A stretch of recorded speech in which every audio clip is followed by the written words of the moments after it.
তাসকিন আহমেদের কপাল এতটাই খারাপ যে প্রতি বছর এত ভালো পারফরমেন্স করেও তার দল থাকে পয়েন্ট টেবিলের লাস্টে, কারণ তার টিম ম্যানেজমেন্ট তারা ভালো প্লেয়ার কেনে না, সেজন্য তার দল সবার লাস্টে থাকে। কি বলেন আপনি?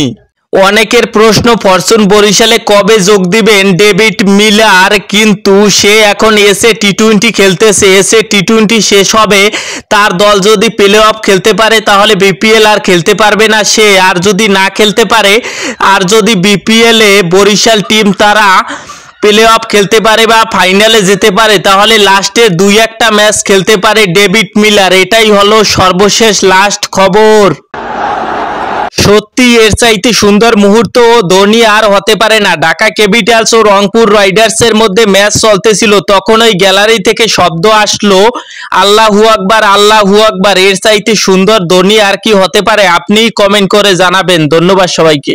বিপিএল এর দ্বিতীয় ম্যাচে ঢাকা ক্যাপিটালসকে হারিয়েছে রংপুর রাইডার্স। তারপরেই খোঁচাখুচি শুরু হয়ে গিয়েছে শাকিব খানের উড়াদুরা গানের এই লাইনটা দিয়ে। তারপরে তারা তাদের ফেসবুক পেজে পোস্ট করেছে অ্যান্ড তাদেরকে খোঁচা দিচ্ছে যে তাদেরকে হারাইছে, and thank you coming again for the sing and dismiss him, এটা লিখে তাদেরকে খোঁচা দিচ্ছে তারা।